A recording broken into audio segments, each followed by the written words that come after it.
وَأَزْوَاجُهُ أُمَّهَاتُهُمْ، اور نبی کی زوجائیں مومنین کی مائیں ہیں۔ اب یہ نبی کی زوجائیں مومنین کی مائیں ہیں، اس پر تھوڑا سا آپ کی توجہ چاہوں گا کہ ماں اور بیٹے میں پردہ نہیں ہوتا، ماں اور بیٹے میں کوئی پردہ نہیں ہوتا۔ اگر یہ مومنین کی مائیں ہیں تو کیا مطلب ہے؟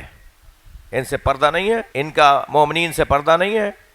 ایک جانب تو یہ سوال کہ یہ اگر ماں ہے تو کیا مومنین سے ان کا پردہ نہیں ہے؟ ماں سے تو اولاد کا پردہ نہیں ہوتا۔ بچے تو ماں سے جو ہے وہ بغیر حجاب کے، بغیر پردے کے مل سکتے ہیں، مائیں بھی بچوں کے سامنے کوئی حجاب کے ساتھ نہیں آتی۔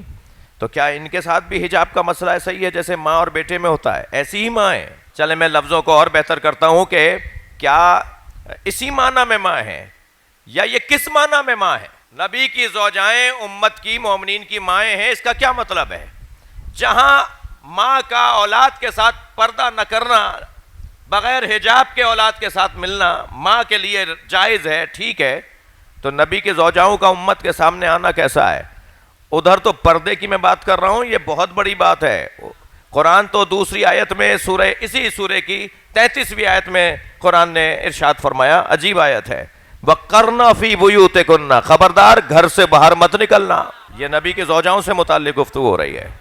اچھا آیت اگر اور تھوڑی سی میں روشن کر دوں، یعنی آیت کو مکمل پڑھ لوں، تو آیت کہہ رہی ہے یا نساء النبی، اے نبی کی زوجاؤں۔ اچھا یہاں پھر آپ کی توجہ میرے ساتھ ہے، ترجمہ میں نے نہیں کیا کہ اے نبی کی عورتوں، نساء عورتیں، بعض لوگ کہتے ہیں نا نساء کا مطلب ترجمہ کریں گے کہ عورتیں۔ اچھا کہاں یہ ترجمہ یاد آیا انہیں کہ جب نبی مکرم نے فرمایا کہ انفسنا ابنانا و ابناکم نساءنا و نساءکم، ہم اپنے بیٹے لاتے ہیں تم اپنے بیٹے لاؤ، اور ہم نے جو ترجمہ کیا وہ ترجمہ کیا کہ ہم اپنی بیٹیاں لاتے ہیں تم اپنے بیٹے لاؤ، تو کہنے لگے نہیں یہ ترجمہ ٹھیک نہیں ہے، یہ ترجمہ ٹھیک نہیں ہے، ترجمہ تو ہونا چاہیے ہم اپنی عورتیں لاتے ہیں تم اپنی عورتیں لاؤ۔ بھائی تم ترجمے میں گنجائش نکال کر کیا کر بیٹھو گے؟ میں لفظوں کو اور تولتا، تم کیا کر لو گے؟ جائیں گے تو وہی نا جنہیں نبی لے کے گئے۔ کہنے لگے نبی مکرم نے فرمایا کہ ہم اپنے بیٹے لاتے ہیں تم اپنے بیٹے لاؤ۔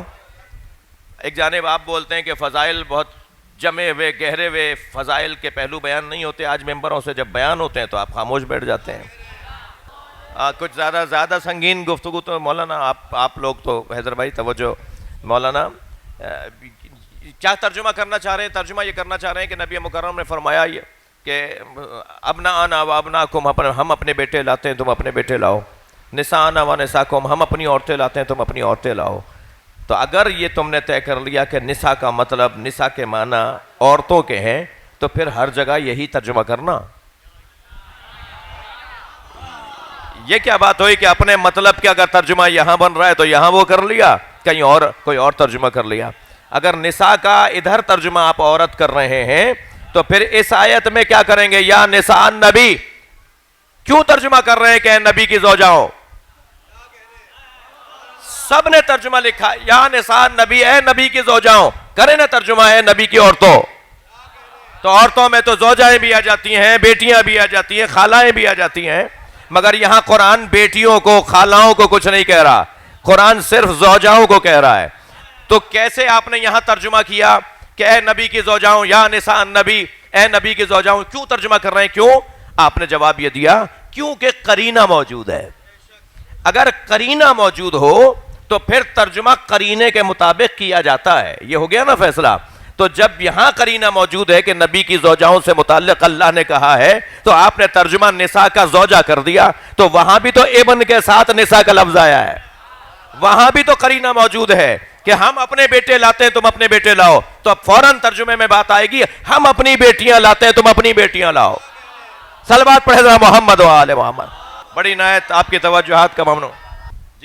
جی تو جاتے ہیں نا سب۔ اب ایک اور میں اپنی بات کو مضبوط کرنے کے لیے، اگر ہمیشہ نساء کا ترجمہ عورتیں کرنا ہے تو قرآن کی ایک اور آیت بھی ہے، اور آیت یہ ہے کہ یذبحون ابناءکم ویستحیون نساءکم، وہ تمہارے بیٹوں کو ذبح کرتے ہیں اور بیٹیوں کو چھوڑ دیتے ہیں۔ تو سب نے نساء کا ترجمہ بیٹیاں کیا ہے، جہاں جہاں ابن کے ساتھ نساء آئے گا وہاں ترجمہ بیٹی کیا جائے گا. صلوات پڑھیں ذرا محمد و آل محمد پر. صحیح ہے. النبی اب یا نساء النبی، اے نبی کے. اب ترجمہ صحیح ہے، آپ نے بھی یہی ترجمہ کیا، ہم تو قریب یہ ترجمہ رہے ہیں کہ قرینے کے مطابق ترجمہ یہ بنے گا کہ اے نبی کی زوجاؤں لستن کا احد من النساء، تم عام عورتوں کی طرح نہیں ہو. اچھا، معصوم بھی نہیں ہے، نبی بھی نہیں ہے، معصومہ بھی نہیں ہے، پھر بھی عام عورتوں کی طرح نہیں ہے. یعنی جو آپ جیسے نظر آئیں وہ بھی آپ جیسے نہیں ہیں. میرا محترم مجمع میرا تھوڑا سا گردن ہلا کے ساتھ دے. اتنا بڑا مجمع یہاں بیٹھا ہے، ہم سب یہاں ایک جیسے ہیں نا، کوئی نبی تھوڑی ہے، کوئی معصوم تو نہیں ہے. اتنا بڑا مجمع جو ہم ایک جیسے بیٹھے ہیں وہی ایک جیسے نہیں ہے. کوئی بھی تو کسی جیسا نہیں ہے. انتہائی اہم دستاویزات پر دستخط کے بعد ہم سے کہا جاتا ہے انگوٹھا بھی لگاؤ. بھائی دستخط کر دیے، پڑھے لکھے تھے، دستخط کر دیے، انگوٹھا کیوں لگوا رہے ہو؟ تو انہیں شاید خود بھی نہیں پتا کہ یہ نظام کیوں بنایا گیا ہے. دنیا میں جتنے عرب انسان رہتے ہیں نا، کسی کا کسی جیسا انگوٹھا نہیں ہے. یعنی دستخط جعلی ہو سکتا ہے، اللہ کا بنایا ہوا جعلی نہیں ہوتا.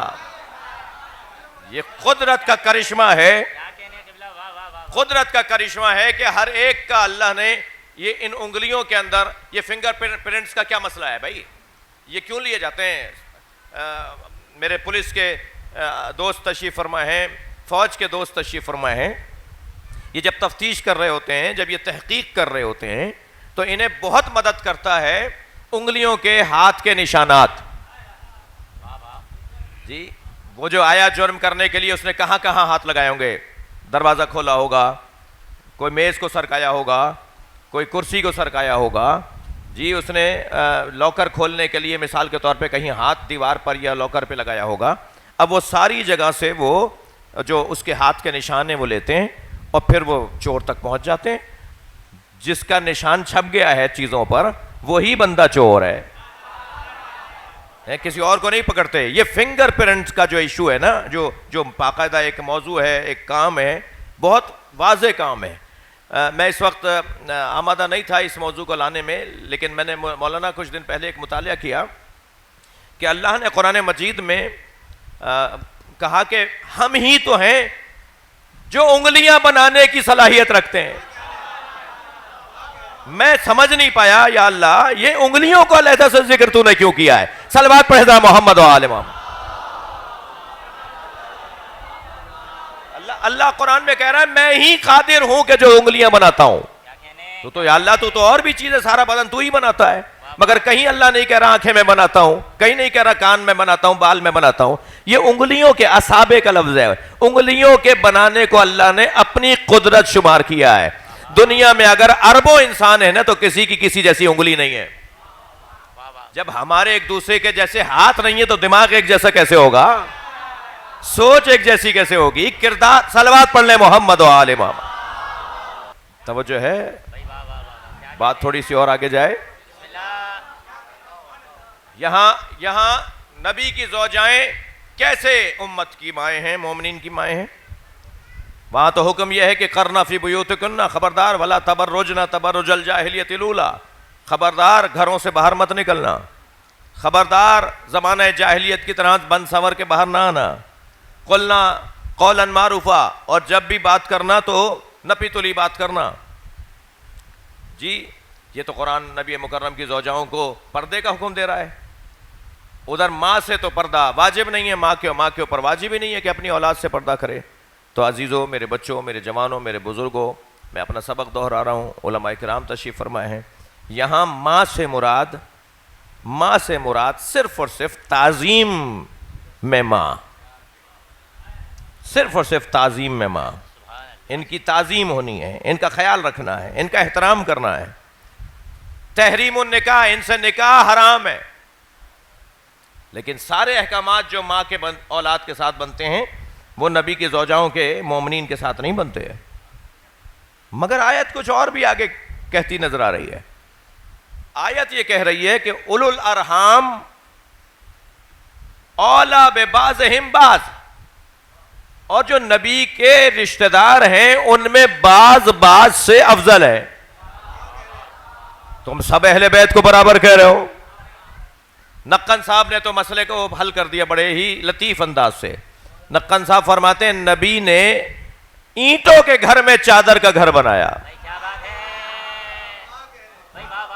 نہیں آپ تھکے بیٹھے ہیں بہت دیر سے بھائی. نبی مکرم نے اینٹوں کے گھر میں چادر کا گھر بنایا، اور اینٹوں کے گھر میں چادر میں جنہیں لیا وہ اہل بیت نبوت ہے.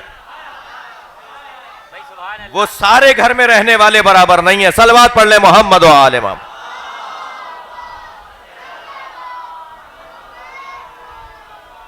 تھوڑا سا آگے آنے کا کہہ دوں آپ کو، وہ احباب باہر زیادہ ہو رہے ہیں. ایک صلوات پڑھتے ہوئے تھوڑا سا آگے آ جائیے. ایک صلوات پڑھی ہے. آئیے آپ ہی سے کہہ رہا ہوں، آ جائیے صلوات پڑھتے ہوئے تھوڑا سا آگے. مل کے بولے نعرہ تکبیر. بھائی تھوڑا سا جڑ جائیے، قبلہ فرما رہے ہیں. تھوڑا سا آگے آ جائیے. مل کے نعرہ رسالت تھوڑا سا بول دیجئے. مل کے نعرہ حیدری بر محمد و آل محمد. نعرہ صلوات.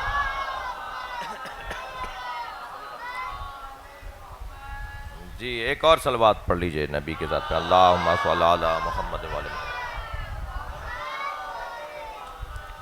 بات بہت روشن ہے کہ ماں ایک پیار بھرا لفظ ہے.